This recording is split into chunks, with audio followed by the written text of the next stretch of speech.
So everybody, I want to thank you so much on behalf of my co-host, Dr. Christopher Miller, and myself, and the Department of Math and Sciences and the Department of Language Studies and the Arts and the Sandhill Writers Retreat at St. Leo.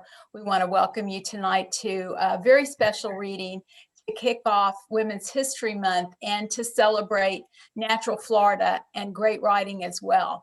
So thank you for being here with us tonight with Susan Cerulean. I want to tell you a little bit about Susan. She has been dubbed the Nature Prophet of Florida. What a wonderful title. She's been an activist and an advocate for natural Florida and its wildlife for about 40 years. In 1997, Susan was named Environmental Educator of the Year by the Governor's Council for Sustainable Florida. She founded the organizations Heart of the Earth and the Red Hills Writers Project, which she also directed from 2004 to 2011.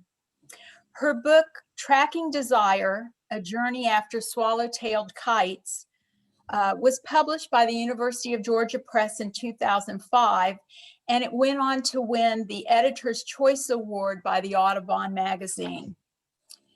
In 2010, she co-edited with Janice Ray and A. James Walpart the anthology Unspoiled, Writers Speak for Florida's Coast.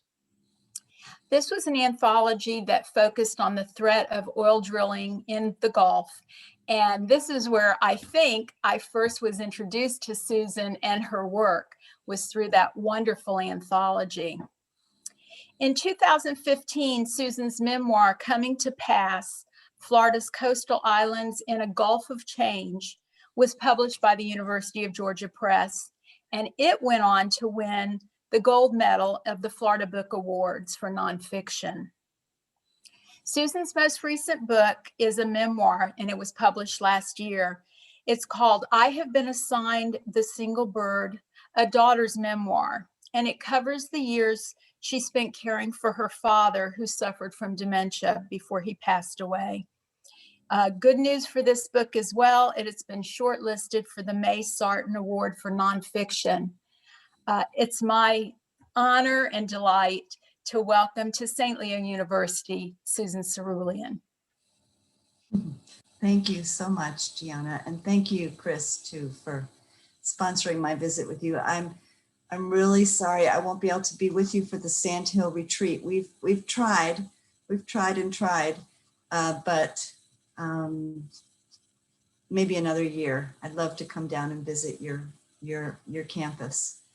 What I'd like to do is share some passages from this new book, I Have Been Assigned a Single Bird, with you, and talk about some of the issues that writing offered to me.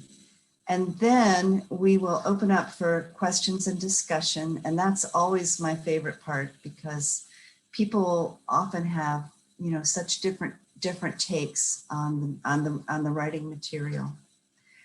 So let me just start by saying that being close to the lives of wild birds is one of the most awesome gifts that life has given me.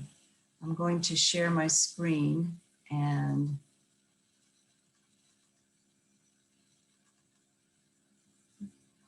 show you some images.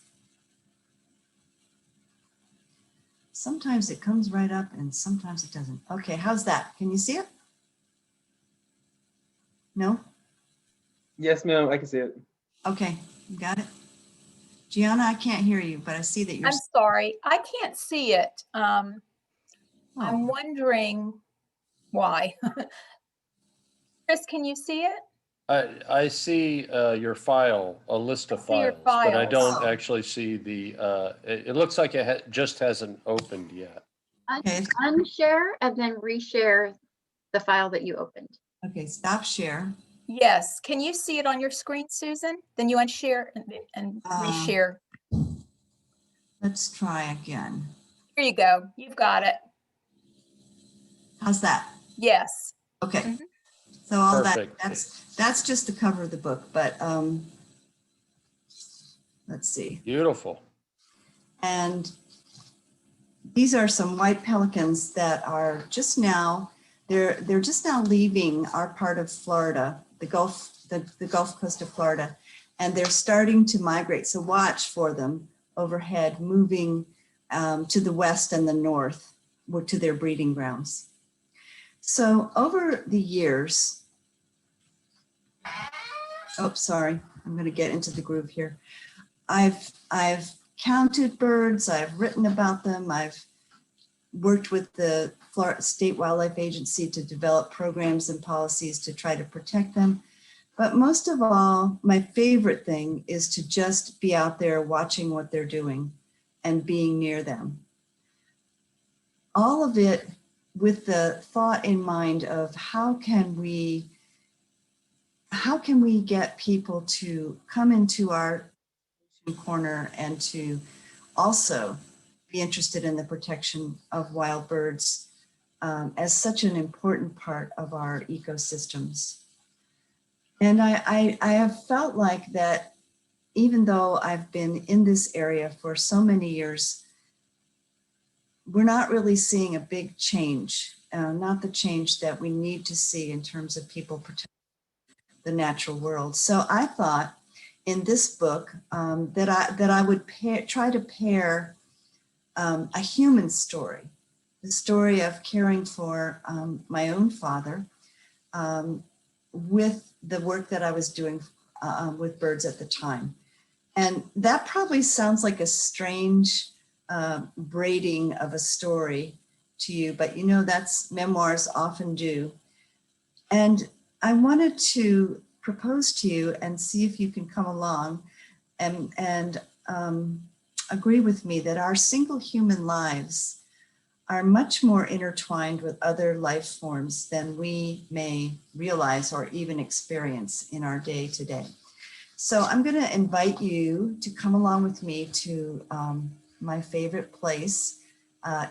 We're standing or sitting on Indian Pass, and looking across Indian Pass to St. Vincent Island, which is a national wildlife refuge. So this was a place that I do often kayak on the Gulf. And it happens that just this time of year, least terns, these are least terns, nest on the shore there. And so it's really important if you get in the vicinity of birds doing such an intimate thing as courtship, that you give them lots of space. And these pictures were taken by a friend of mine, David Moynihan, who has also done the covers of my books and lives here in Tallahassee. So this is what I saw.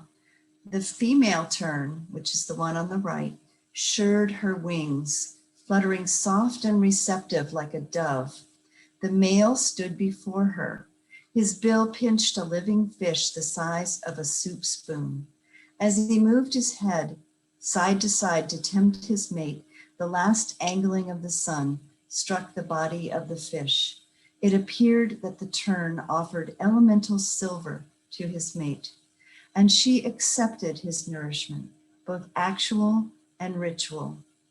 Fish dies into bird, bird fertilizes an egg, and life proceeds through the intricate lovemaking of terns and the sacrifice of small fish. The terns bind one to another, protect and feed a pair of chicks until they can arrow the waters from the bow of the air and confidently obtain food for themselves. You can see that very young chick between its two parents there, feed me, feed. And a little bit later, the chick it hasn't fledged yet, but it's getting bigger. And the devotion of these parent birds is what continues life on this planet.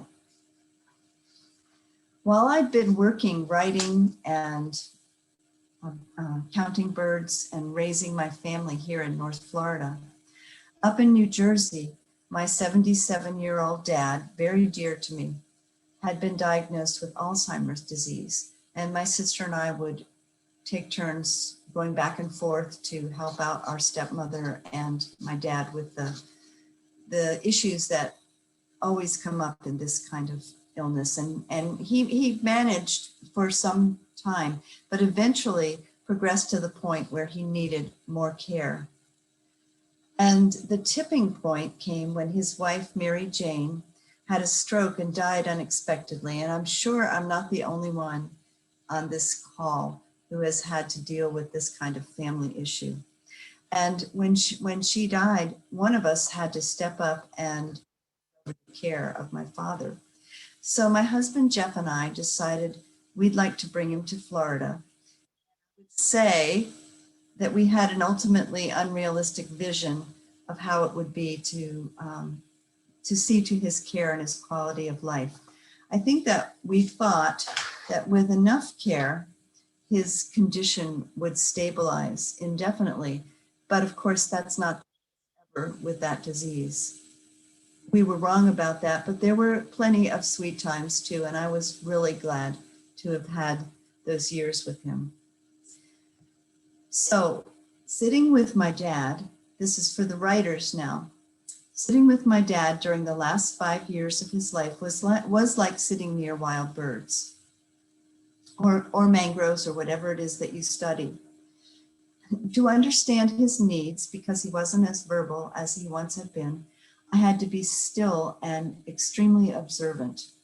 It was like a meditation practice. And I began to write in my journal, because I would be sitting there for long periods of time and not much else to do sometimes. One of the things that I kept an eye on was just outside my dad's window. And this is not the actual view. It wasn't quite this bad, but you all know kudzu.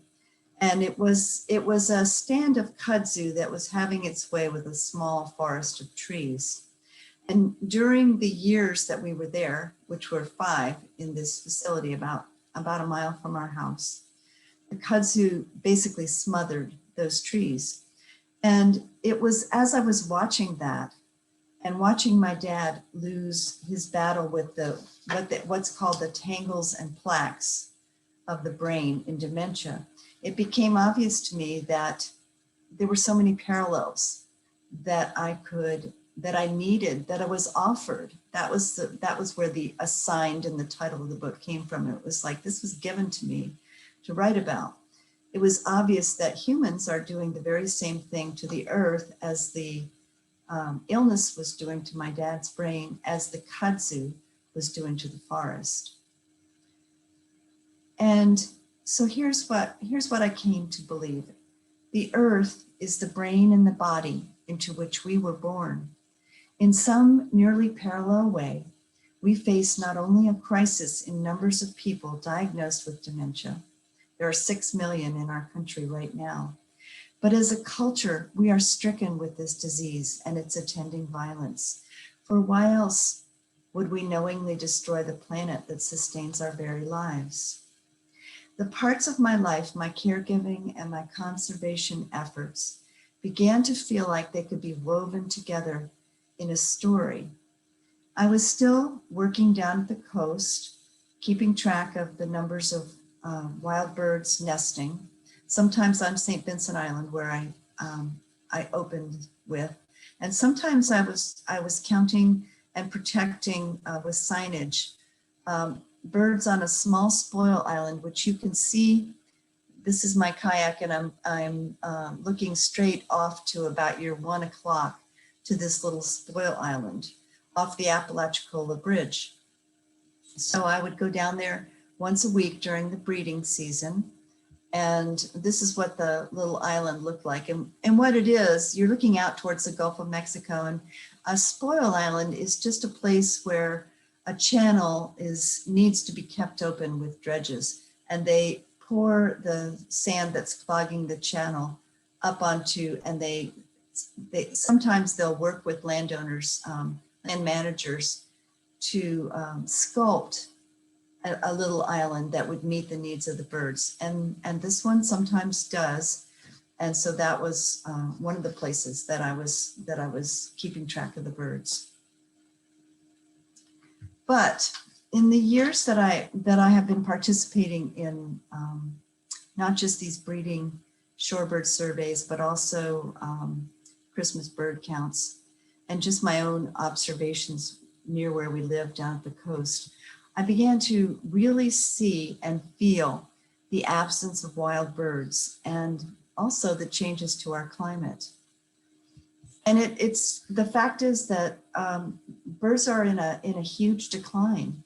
We've lost 2.9 billion individual birds since 1970, and it's not just the rare and endangered species, but many widespread and common species as well. And shorebirds, whom I adore, this is a little tiny baby snowy plover. You have to say that that is extremely cute and something that you want to protect. But as you saw with the least terns, the parents nest right on the beach. And who else is on the beach but all of us and our dogs?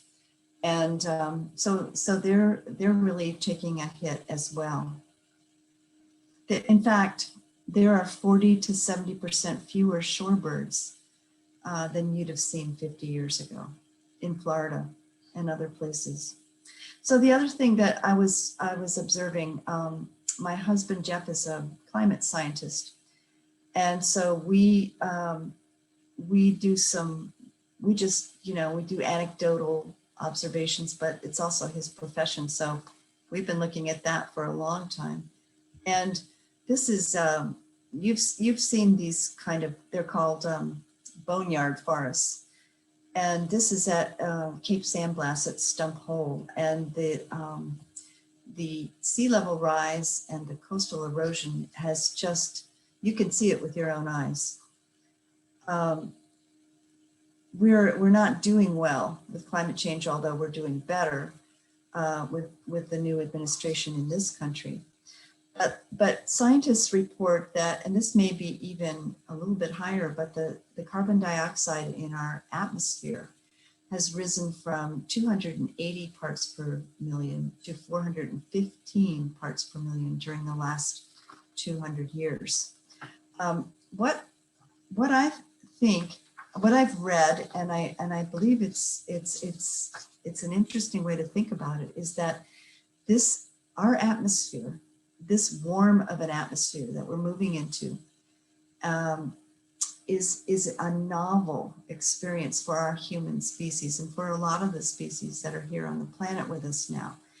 And I was thinking about how this novel coronavirus came in, and the idea of a new thing isn't necessarily a good thing or something that we're prepared for. So a novel atmosphere, you start to see, you all, we Floridians, the big storms, we see pictures of the glaciers melting, and all of this in a new and more threatening light.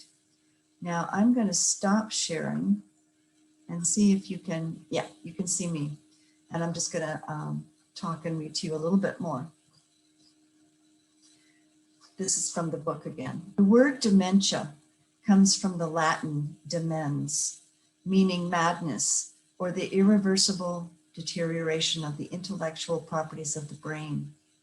Those afflicted with this disease suffer from the paradigm of perpetual growth, like we saw with the kudzu, the overexploitation of diversely beautiful and unprotected common resources. In human dementia, the losses are very individual and they're observable, and it's really hard to watch a loved one's life forces dissolving. But the dementia in our culture is different. It's based on the belief that we can take and consume whatever we like, we humans, just like the kudzu, from the body of the planet. This is different from the dementia that affects an individual. The principal drivers or forms that cultural dementia takes are climate change, the exploitation of people of color, extinction, habitat loss, and underneath these, the drivers are our economic system and basically our colonialism and our tolerance of power and greed. My father was dearly beloved to his family, but after all, he was a single being with a certain fate that we will all ultimately share. But Earth's biodiversity, whole populations, whole species, whole ecosystems, our very climate, those we must protect. And we have a better shot at that, much better than we do with the disease of dementia. We haven't got any kind of cure for that at this point. What sustains me, though, in the face of all this, are the words of Richard Powers, who won the Pulitzer Prize for his book, The Overstory. And I bet a lot of you have read that, and if you haven't, it's just an amazing novel. And what he says is, we are living at a time when claims are being made for a moral authority that lies beyond the human. And that's what I'm particularly interested in sort of following and trying to figure out how to speak out about that more. There's a wonderful, he's deceased now, but a writer and a monk named Thomas Berry, B-E-R-R-Y. I don't know if any of you have read his work, but he really does an amazing job of tracing how it is we got off track and to this point where we feel that we can, that we are higher than, superior to, and we can take whatever we like. But there are places where people are trying to establish the legal rights of rivers like the Santa Fe River, although they have not been winning against the Nestle Bottling Company there lately. The country of Ecuador. There are other rivers out west where people are looking to establish their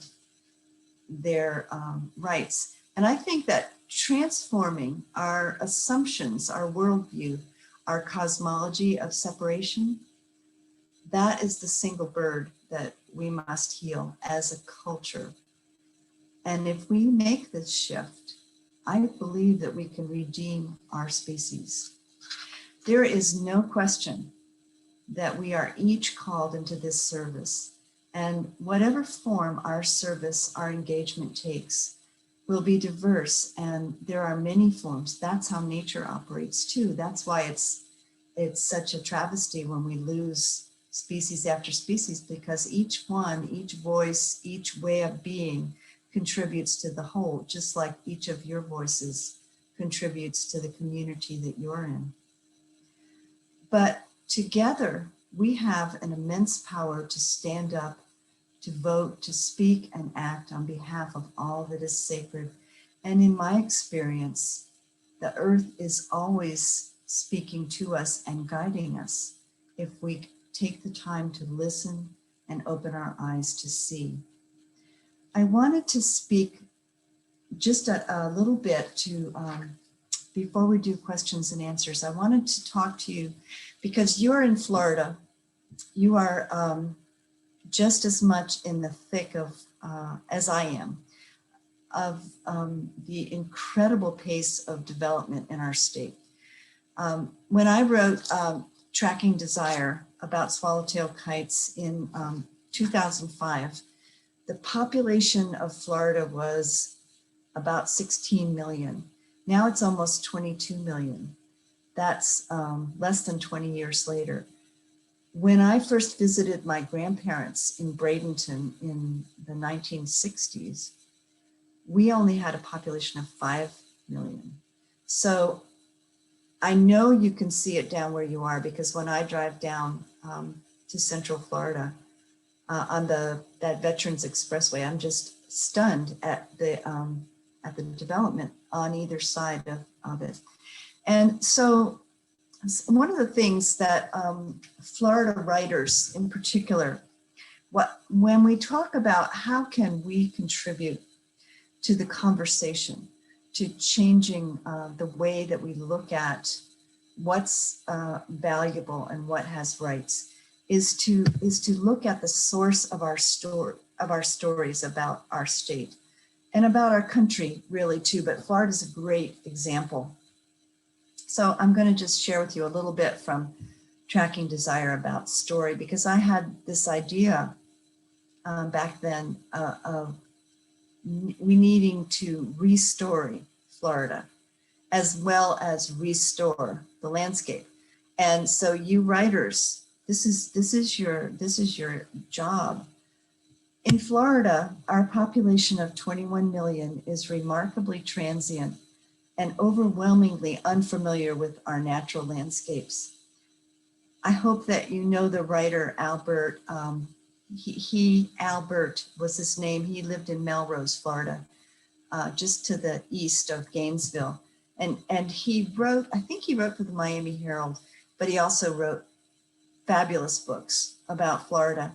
And he talked about the absentee hearts of many Floridians whose bodies and winter homes are here, but whose loyalties and hearts reside elsewhere. And he talked about, this image has always stuck with me. He talked about going to the Tampa airport. Now this would have been, 25 years ago. I don't know if you would still see this now, but he was just staggered to see the numbers of coffins of people being loaded onto planes to go back to the place where they came from to be buried. So if that's your loyalty and your affiliation, then you're not going to be too worried about the landscape where you're living here in Florida.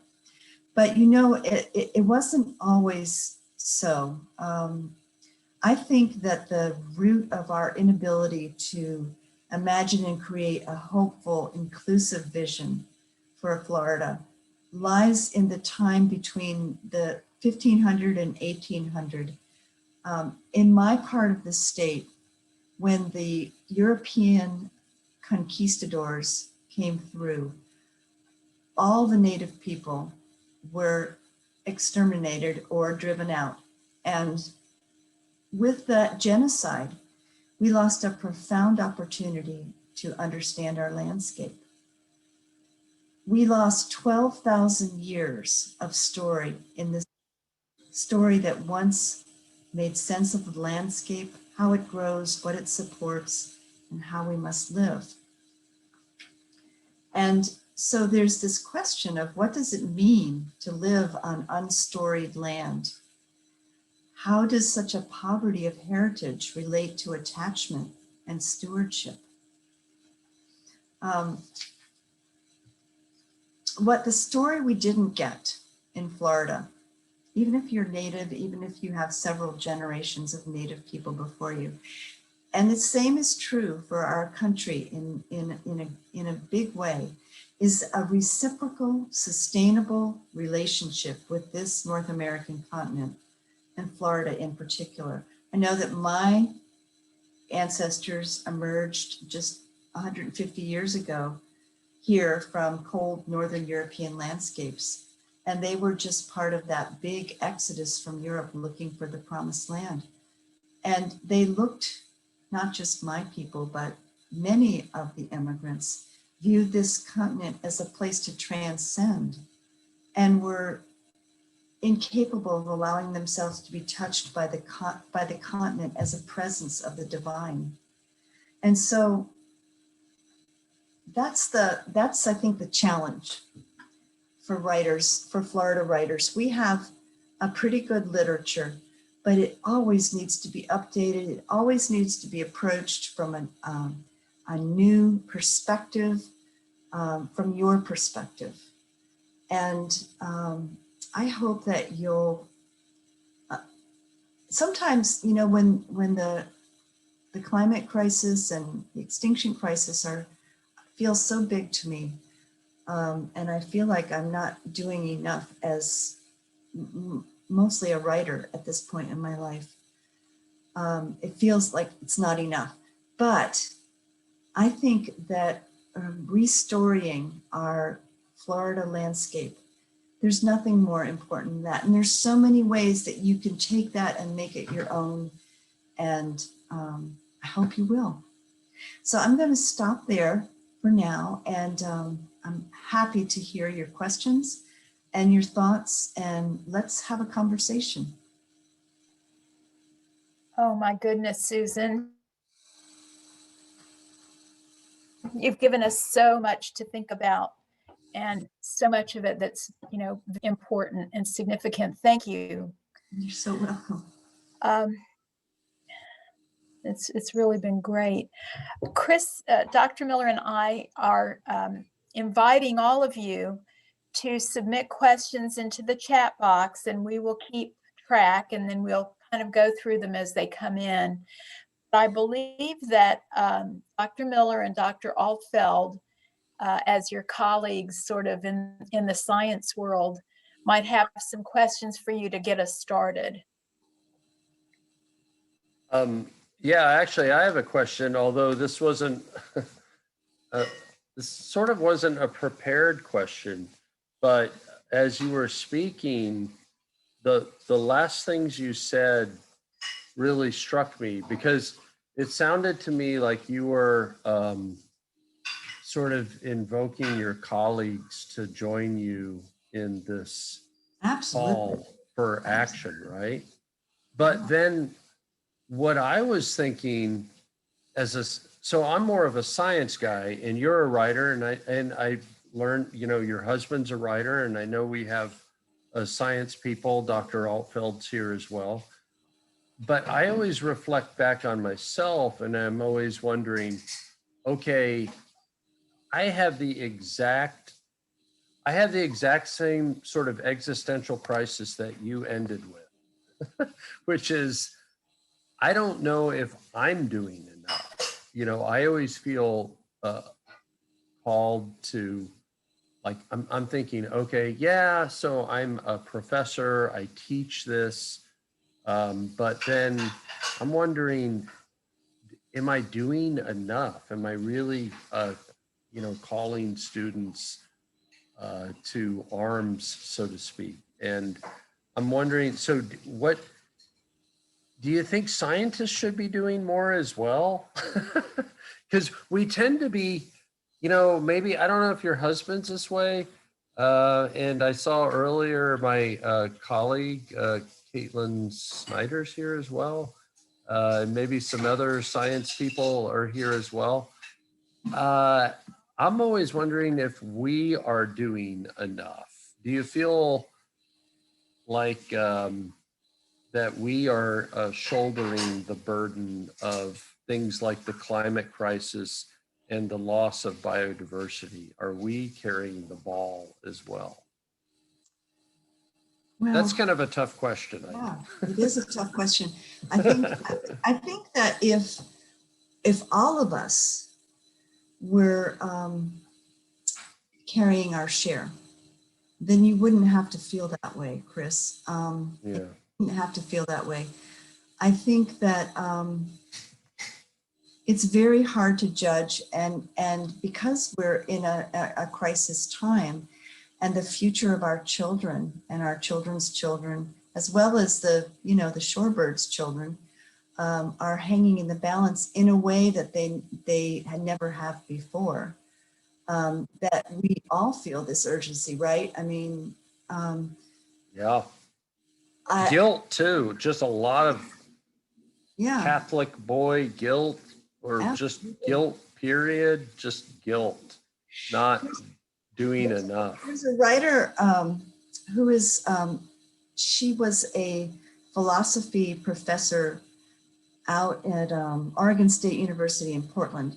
Her name is Kathleen Dean Moore, M-O-O-R-E. And as much as anybody, she like me has she's married to a scientist, and she's a philosopher. I'm married to a scientist, and I'm a writer. And it's very nice to have a partnership. It doesn't have to be your spouse, but it's nice to have, it's important to have community and people. Like, I think your work and Kate's work with the mangroves, you pretty much based the way research is now, you don't have a lot of free time. But if your stories can be communicated,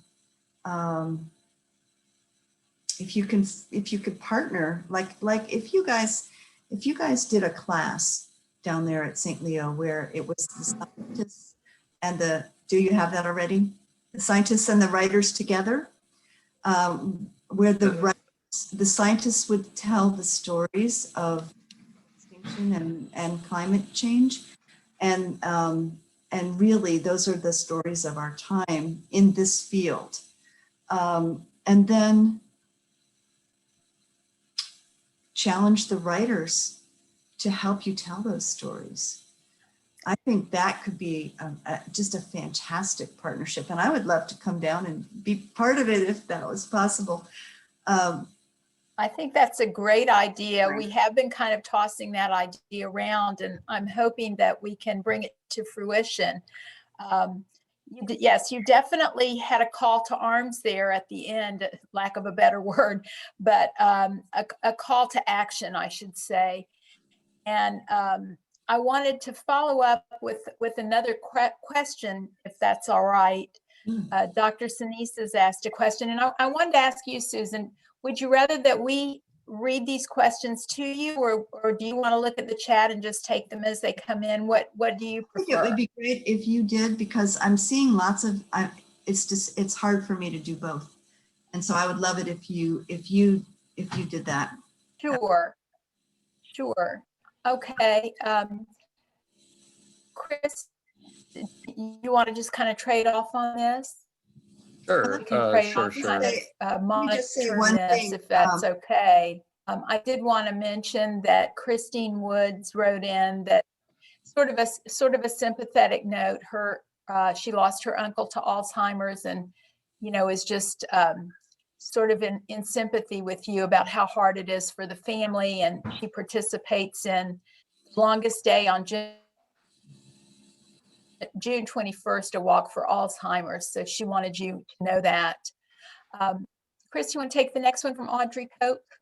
Oh, sure. She wrote, I love your recent memoir.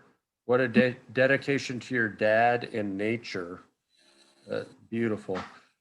Could you speak about how your dad influenced your love of nature? Thank you so much. Sure. It was an interesting sort of a two-pronged relationship on that subject that we had. First of all, he took me out there all the time outside, and he would teach us how to identify a certain tree. And I think that the biggest thing that my parents both did, that all parents should strive for, is to get their children outside. And they should be, we all should be outside a whole lot more than we are. And so he was very supportive of my work, but at the same time, where the tension came in, and I wrote about this in this book, was that his work in the world, his job was in an extractive industry. He worked for a big corporation that mined nickel and really did some serious damage up in Canada. Now he wasn't in charge. He was a cog in the corporate world, like most people are. Almost everybody that works for a corporation is not making the decisions. But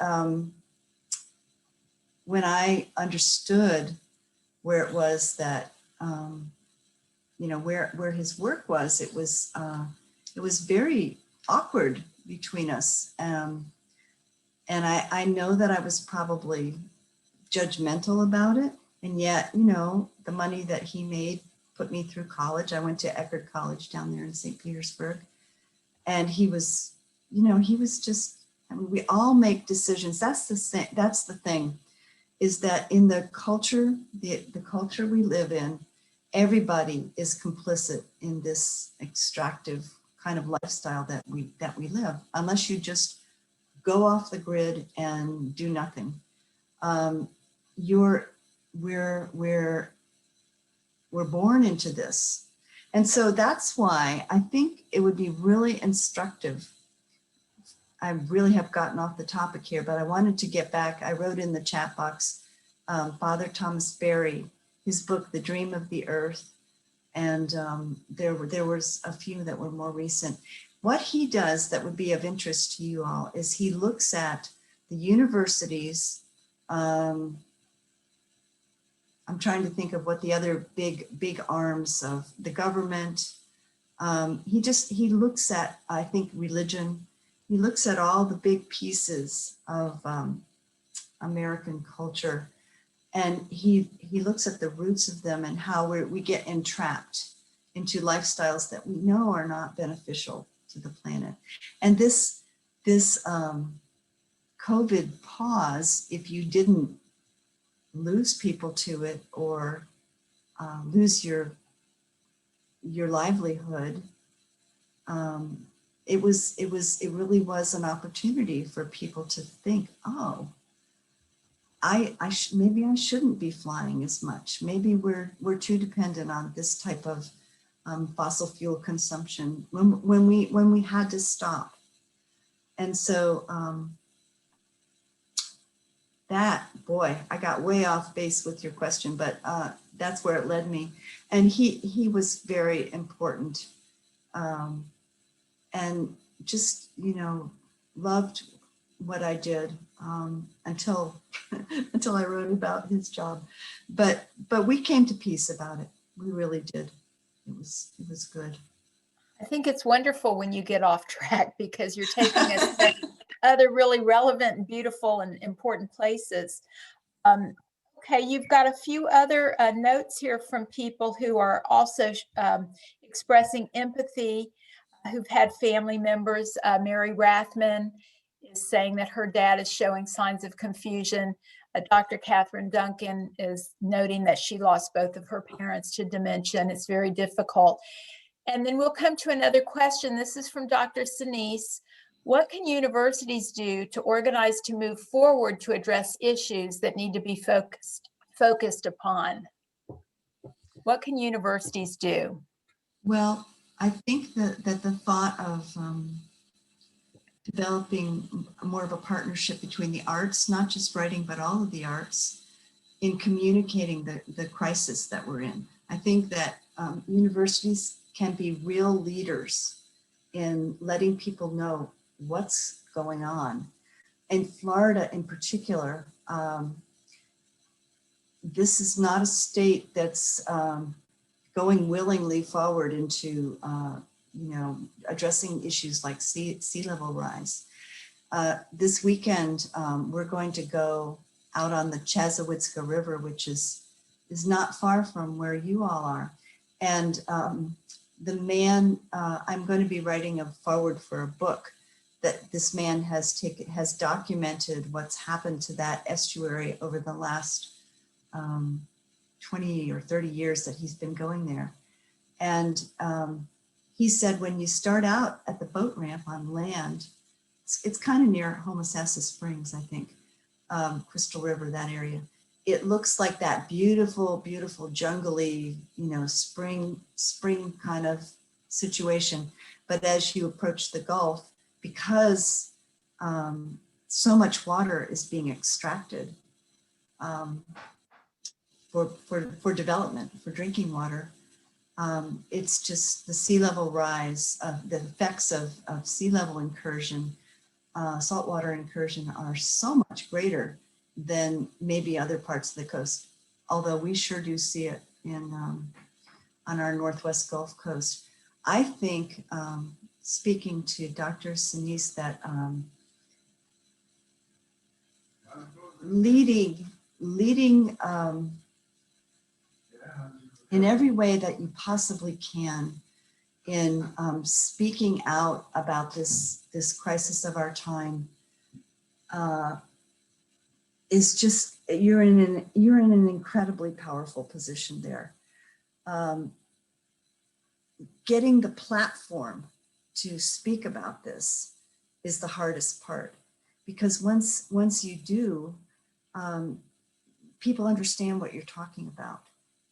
And so I think you're in just the best position, and you've got the people here, your scientists who can tell you what the major issues are for the area that you live. And you know what? I think that students will appreciate that, because it's their future that's so much on the line, and they know it. And so if they know that you are committed to finding a way to be, for the university to be as proactive as it can be in educating people on this and in your community, I think you've got it all going for you. And it's that critical. If you listen to I'm sure all of you have heard of Greta Thunberg. Is she Swedish young woman? She's probably 18 now, but she started striking for the climate when she was much younger. And anybody that doesn't have a sense of the urgency of our times could just listen to one of her YouTubes and just say, oh, okay, this is what we got to do for. So it's just wonderful that you're asking that question. How you can get more people to listen to the stories. Well, you know, Yeah. Can I address that one? It just happened to come up. Certainly, go right ahead. Certainly. Well, we're in so much trouble because we've lost so many of our papers, our newspapers, and that's where so much of the storytelling has happened. So it's hard. It's hard. I don't have the answer to that. I just agree with you, the person who wrote that in, that's got to be addressed. You know, there's so much happening Susan? virtually. Yeah. I'm sorry, I didn't mean to interrupt.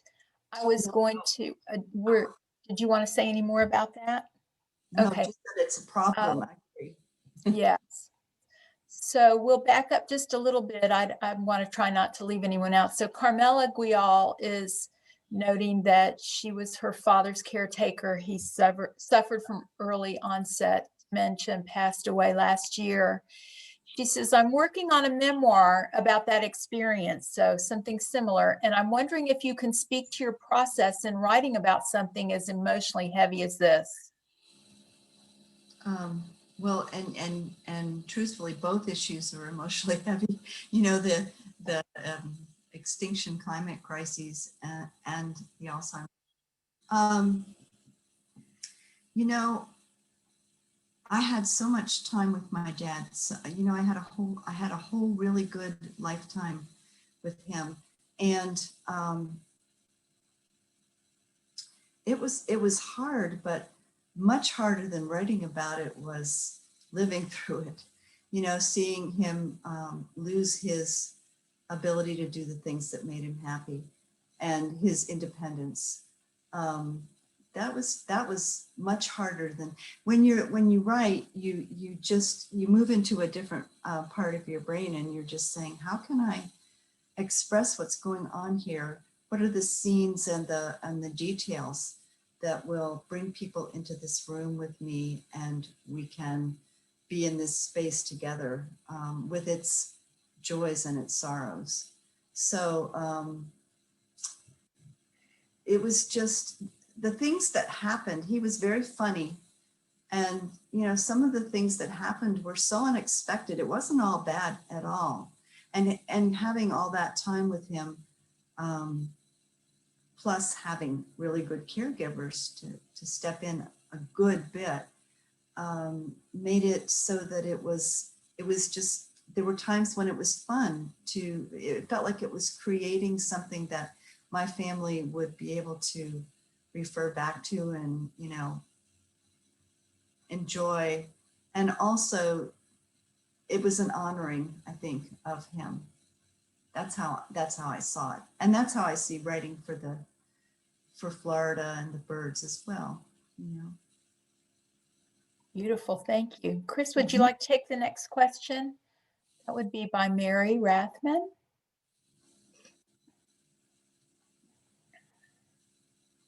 Oops, you're muted, Chris.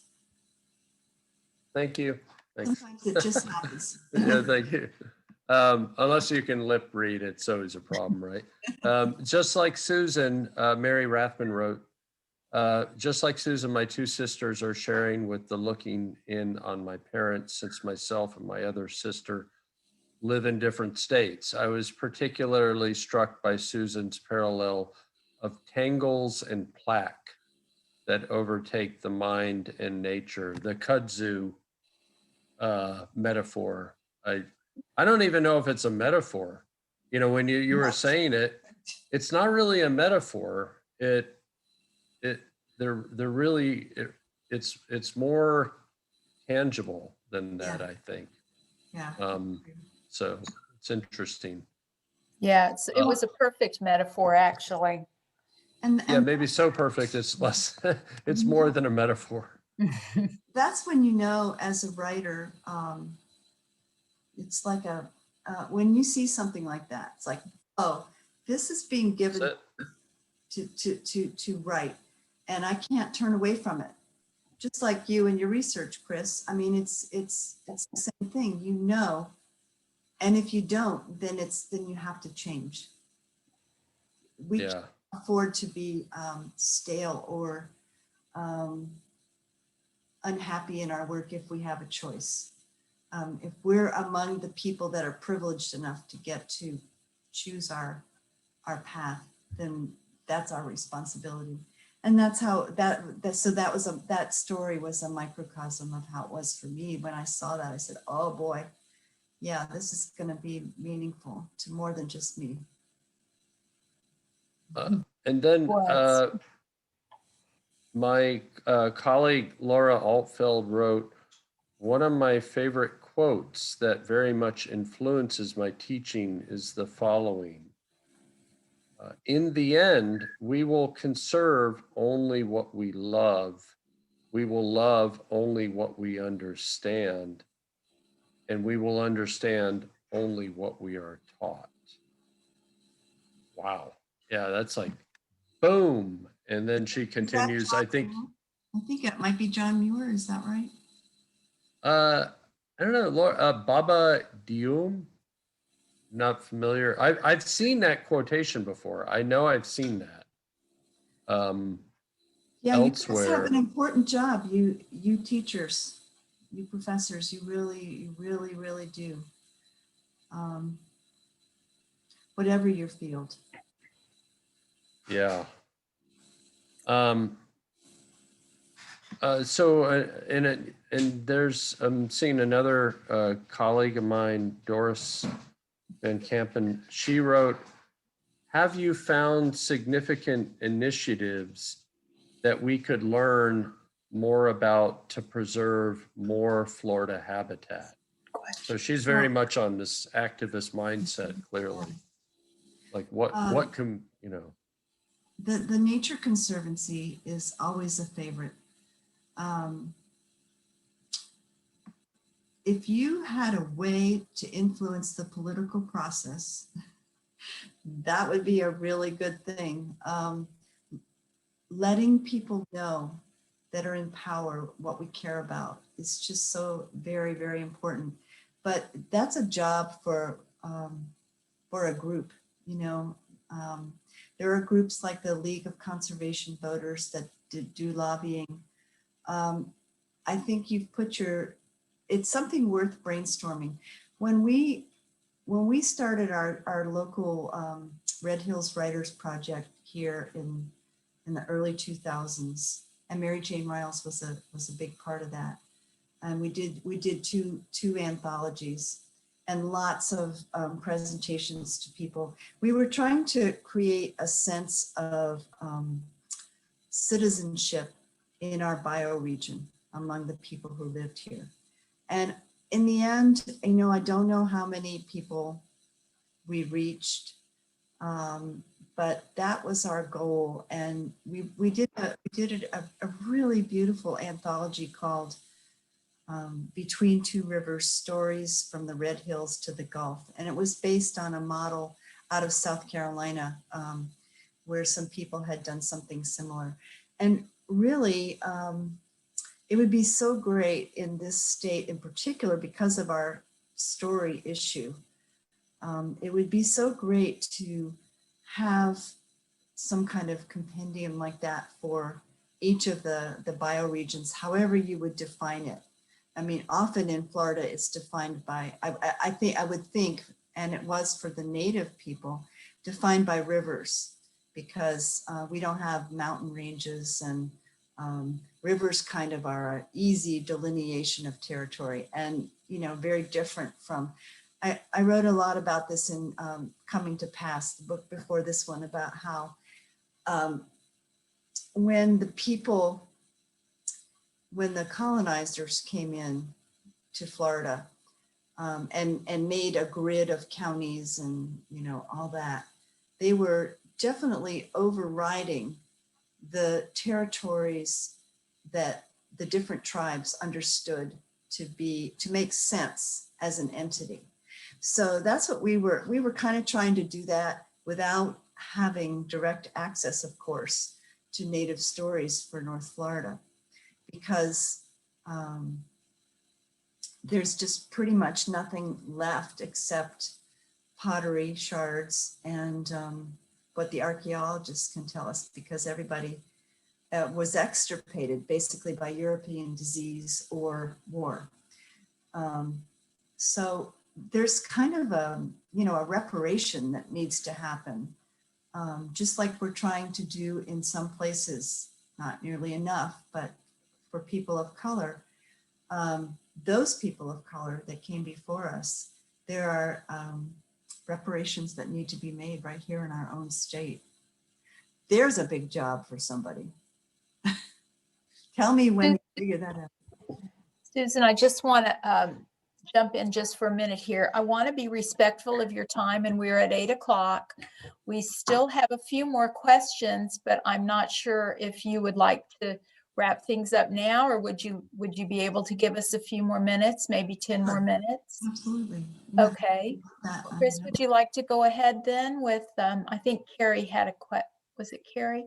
Yeah, Carrie. Next one. Yeah, actually, and it kind of, it's a nice segue to your idea that you were just expressing, Susan, about reparations, because reparations have to start with stories, right?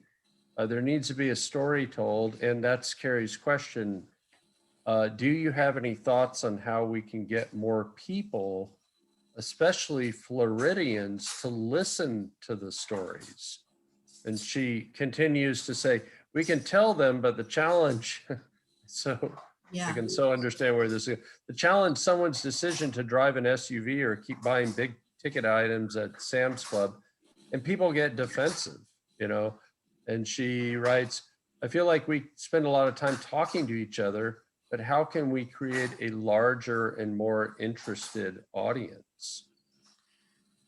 You know, the only group that comes to my mind right off the bat is the Florida Humanities Council. Yes. Yes. They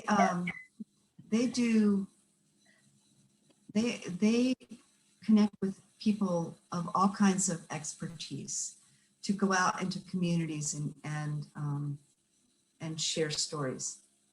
And it would be worth looking. They keep a data bank of, you know, someone who could tell a really great story about mangroves or whatever it is. You know, there are people who do not impersonations. That's the wrong word. Somebody can help me with the word, but they bring Marjorie Stoneman Douglas to life, or Monologues. pardon? Monologues. Yeah. Yeah. But isn't it just the problem of our time is getting the airtime to talk to people? But I think that if you have a good story, and you know who really told a great Florida story was Patrick Smith. Oh, yes. Yes. Mhm. And Archie Carr. Mhm. And we have a good, a pretty good literature, but boy, we sure need a modern one.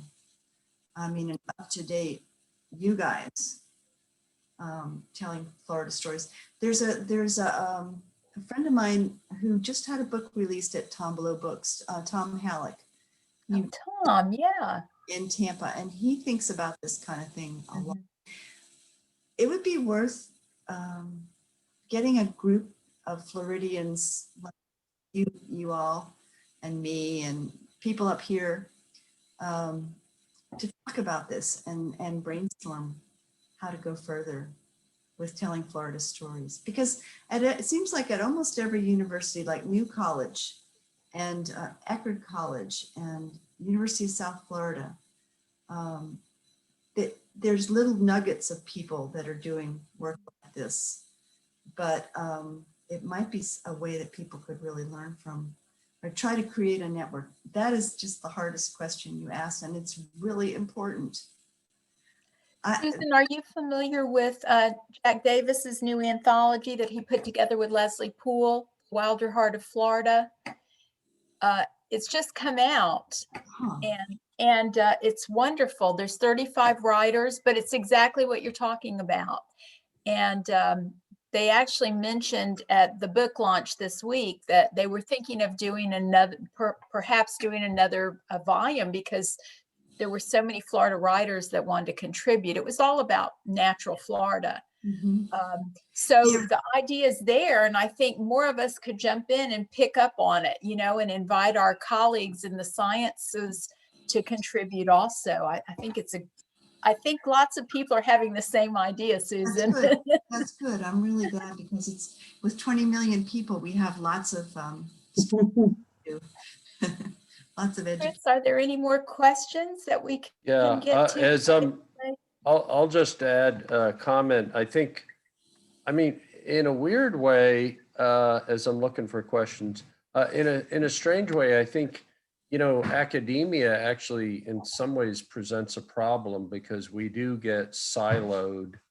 We get into our own little worlds, and then we don't get this cross pollination thing going that that you're so good at, Susan.